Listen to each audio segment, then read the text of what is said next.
안녕하세요. 강세일입니다. TWBX 2기 1일차 기초과제는 코로나19 추이에 대해서 살펴보겠습니다. 먼저 태블로에서 데이터 원본을 연결하면 컬럼이 필드가 되는데 이때 필드의 역할과 유형이 결정됩니다. 역할은 크게 보면 측정값과 차원으로 나눠지게 되는데요. 측정값은 기본적으로 숫자 형식으로 되어 있습니다. 그리고 액션을 통해서 집계가 되면서 한 덩어리가 만들어지게 되는데 반면에 차원은 이 한 덩어리를 여러 개의 기준 또는 여러 개의 덩어리로 나눈 것이 차원이 됩니다. 두 번째로는 필드의 유형이 결정되는데요. 자동으로 문자열, 정수, 날짜와 같은 타입이 설정됩니다. 단, 해당 유형은 다른 유형으로 변경이 가능합니다. 무슨 얘기냐면 자동으로 태블로에서 인식을 해서 유형을 결정하지만 여러분들이 사용하실 때 불편하거나 또는 다른 타입으로 변경하고 싶다면 해당되는 필드의 유형을 변경하시면 됩니다. 저희가 하나씩 살펴볼게요. 먼저 일별 신규 확진자 수를 살펴보기 위해서 적합한 차트인 라인 차트를 살펴보겠습니다. 먼저 태블로에서 데이터를 불러왔을 때 좌측 사이드 바에 보시면 그레이색 라인을 기준으로 그 밑에는 측정값, 그 위에는 차원이 자동으로 설정이 됩니다. 측정값은 앞에서 말씀드렸던 것처럼 기본적으로 숫자 형식들로 되어 있습니다. 앞에 보시면 데이터 필드 유형이 샵, 즉 숫자 형식으로 되어 있고요. 여기서 저희는 밑에서 세 번째 있는 신규 확진자 수를 더블 클릭하면 지금과 같이 한 덩어리가 만들어지게 됩니다. 여기 행서만에 보시면 신규 확진자가 그냥 가지고 오는 게 아니라 앞에 함께 이 부분을 더블 클릭하시면 sum이라는 집계를 묶어서 가지고 와서 한 덩어리로 보여주게 됩니다. 그러면 데이터 원본에 있는 행별로 있는 신규 확진자가 전체에 더해지면서 신규 확진자 한 덩어리가 16만 명 정도로 나오는 걸 보실 수가 있습니다. 이번에는 차원에 있는 날짜 필드를 마우스 오른쪽 또는 맥을 쓰고 계신 분들은 옵션 키 누른 다음에 마우스 왼쪽 잡고 드래그해서 열 선반에 올립니다. 그리고 밑에서 두 번째 있는 초록색 연속형 1 날짜 더블 클릭하겠습니다.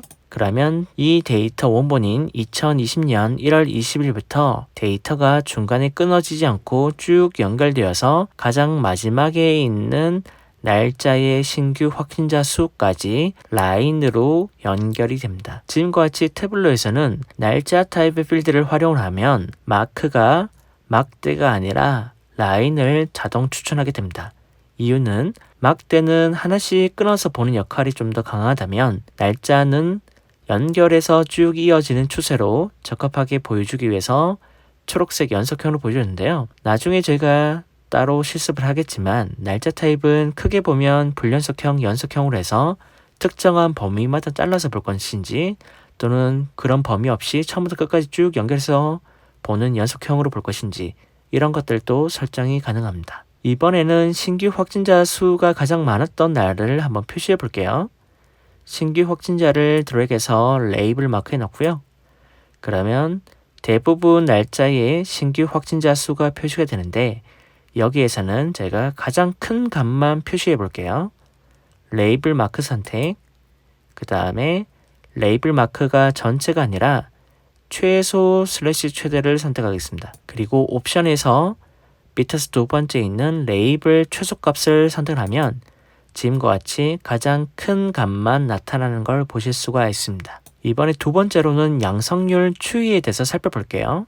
양성률은 전체 검사 대비 신규 확진자 수가 양성률이 되는데 여기서는 이미 만들어져 있는 양성률 필드를 활용하겠습니다. 그리고 특정한 날짜 기간 동안의 데이터를 살펴보기 위해서 필터를 적용해 보겠습니다. 먼저 측정값에 있는 양성률 더블 클릭하면 지금과 같이 집계가 합계가 되면서 올라가게 됩니다. 그리고 마우스 오버하면 양성률임에도 불구하고 숫자가 7.787과 같이 실수 형태로 나오고 있습니다. 저희는 필드명에서 알 수 있다시피 양성률은 백분율로 표시를 하고요. 그 다음에 기본 집계 방식은 합계가 아니라 평균으로 세팅하는 걸 먼저 하겠습니다. 뒤로 가기 버튼 선택. 먼저 측정값에 있는 양성률의 마우스 오른쪽 밑에서 다섯 번째 있는 기본 속성에서 집계는 합계가 아니라 율이기 때문에 평균으로 변경하겠습니다. 그리고 다시 한번 양성률의 마우스 오른쪽 기본 속성 숫자 형식을 백분율 소수점 첫째 자리로 변경하고요. 그 다음에 확인 선택하겠습니다. 그리고 양성률 더블 클릭. 그러면 지금과 같이 전체 기간의 평균 양성률이 나오는 걸 보실 수가 있습니다. 이번에도 전체 기간 동안의 양성률 추이를 살펴보기 위해서 저희는 차원에 있는 날짜 필드를 마우스 오른쪽 또는 맥을 쓰고 계신 분들은 옵션 키 누른 다음에 마우스 왼쪽 잡고 드래그해서 열 선반에 올려놓겠습니다. 그러면 필드 넣기 대화 상자에서는 날짜 타입의 필드를 기준으로 표현할 수 있는 여러 가지 케이스가 나오는데 이번에도 밑에서 두 번째 있는 전체 기간을 일자별로 처음부터 끝까지 쭉 연결해서 살펴볼 수 있는 연속형 1 날짜를 더블 클릭하겠습니다. 그러면 지금과 같이 2020년 1월 말부터 최근 데이터까지 나오고 있는데요. 2020년 1월과 2월에는 코로나에 걸린 사람이 별로 없다 보니까 전체 검사 건수가 적기 때문에 양성률이 높게 나오고 있습니다. 저희는 2020년 4월 1일 이후로 있는 데이터만 살펴보도록 필터를 적용해 볼게요. 먼저 차원에 있는 날짜를 드래그해서 필터 선반에 넣은 다음에 두 번째 있는 날짜 범위 더블 클릭하겠습니다.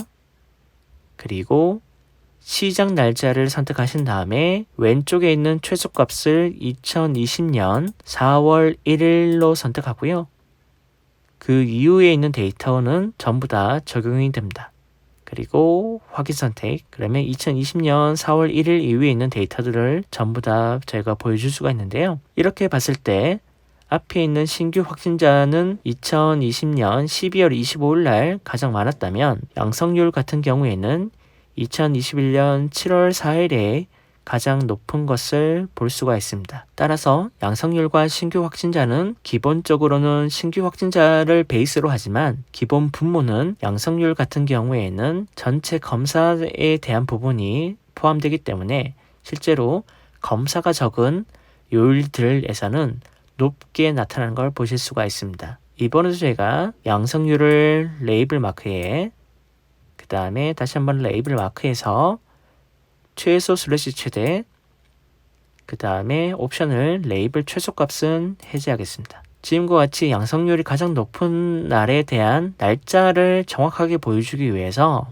열 선반에 있는 1 날짜를 컨트롤 키 또는 커맨드 키 누르신 다음에 마우스 왼쪽 잡고 드래그해서 레이블 마크에 추가하겠습니다. 그러면 지금과 같이 이 기간 동안에 양성률이 가장 높았던 날은 2021년 7월 4일인 걸 볼 수가 있습니다. 그리고 이 둘의 위치를 이렇게 변경하시면 날짜가 첫 번째, 양성률이 두 번째로 이렇게 표시되는 걸 보실 수가 있습니다. 이번에는 세 번째로 요일별 양성률 비교를 살펴볼게요. 먼저 양성률 더블 클릭합니다. 그리고 차원에 있는 날짜를 마우스 오른쪽 또는 맥을 쓰고 계신 분들은 옵션 키 누른 다음에 마우스 왼쪽 잡고 드래그해서 열 선반에 올려놓은 다음에 위에서 여덟 번째 있는 파란색 불연속형 요일 날짜 더블 클릭하겠습니다. 그러면 지금과 같이 일요일부터 토요일까지 요일별 평균 양성률을 살펴볼 수가 있는데요. 마크를 라인이 아니라 이때는 막대로 변경하겠습니다. 왜냐하면 전반적인 추세를 보는 데는 라인 그래프가 유용하지만 지금과 같이 딱 7개의 값으로 인해서 하나의 범위 안에서만 살펴볼 때는 라인보다는 막대가 더 좋습니다. 여기서는 일요일이 첫 번째, 그 다음에 월요일이 두 번째이고요. 화요일은 지금과 같이 양성률이 낮게 나오는 걸 보실 수가 있습니다. 실제 데이터 같은 경우에는 질병관리청에 있는 데이터를 활용했고요. 여기서는 발표되는 날짜, 즉 화요일 같은 경우에는 실제로 사람들이 검사를 한 날짜가 월요일 정도라고 보시면 될 것 같고요. 즉 월요일은 주말에 하지 못했던 검사들이 많이 나오면서 양성률이 떨어진다고 보시면 될 것 같습니다. 반면에 주말에 대한 검사를 한 일요일과 월요일은 지금과 같이 양성률이 상대적으로 높다고 보시면 될 것 같고요. 따라서 왼쪽에 있는 검사 관련된 필드를 여러분들 각자 활용하셔서 양성률을 구해 보시기 바랍니다. 그리고 양성률을 색상 마크에 넣고요. 그러면 지금과 같이 양성률이 높은 날과 아닌 날의 색상으로 구분되는데, 이거를 양성률은 사람들한테 경각심을 주기 위해서 파란색 계열보다는 우측에 있는 색상 범례에 더블 클릭하신 다음에 색상표에서 빨간색, 파란색 다중에 그 다음에 두 번째 옵션인 반전을 선택하겠습니다. 그리고 적용 버튼 눌러주시면 지금과 같이 양성률이 높은 날은 빨간색 계열로 살펴볼 수가 있고요. 또는 화요일부터 토요일도 똑같이 코로나 데이터이기 때문에 희망적이거나 좀 더 밝은 의미인 파란색보다는 색상표를 사용자 지정 단일에서 반전은 체크 해제하고요. 대신 파란색 부분을 빨간색으로 입혀줘서 확인 버튼 눌러주면 됩니다. 그리고 색상 마크에서 효과 있는 테두리는 검은색으로 입혀주고요. 그러면 코로나 데이터이기 때문에 경각심을 일으키기 위해서 빨간색으로 입히지만 전체 다 동일한 색상이 아니라 양성률이 높은 날을 이렇게 좀 더 빨간색으로 강조한다고 보시면 될 것 같습니다. TWBX 커뮤니티 2기 1일차 기초과제에서는 국내 코로나19 현황 데이터를 이용해서 일별 신규 확진자를 라인 그래프로 표시했고요. 그 다음에 가장 높은 날은 따로 레이블 마크를 표시해 봤습니다. 그리고 양성률 추이에서도 역시 라인 그래프를 살펴봤는데 양성률과 신규 확진자에 대한 패턴은 또는 날짜의 흐름은 다른 걸 확인할 수가 있었고요. 마지막으로 요일별 양성률 비교를 살펴봤을 때 주말에는 검사 건수가 적다 보니까 다른 날에 비해서 양성률이 높아지는 걸 볼 수가 있었습니다. 마지막으로 특정한 범위를 살펴보기 위해서 다시 한번 날짜 필드를 드래그해서 필터 선반에 넣은 다음에 첫 번째 있는 기준 날짜 더블 클릭, 그리고 기준 날짜에서 개월, 그 다음에 지난 3개월, 그러면 현재 날짜를 기준으로 최근 3개월 동안 날짜 범위가 선택이 되고요. 그 다음에 적용 버튼 누르겠습니다. 그러면 지금과 같이 최근 3개월 동안의 값으로 바뀌게 되고요. 이때 일요일을 눌러보시면 조금 전에 살펴봤던 2점대가 아니라 최근 3개월 동안은 거의 4%로 양성률이 높아진 걸 볼 수가 있습니다. 그래서 필터를 적절히 사용을 해서 제가 날짜에 대한 범위를 좁혔다가 넓혔다가 이렇게 하면서 좀 더 살펴보시면 좋을 것 같습니다. TWBX 커뮤니티 2기 1일차 기초과제는 여기서 마치겠습니다. 고맙습니다.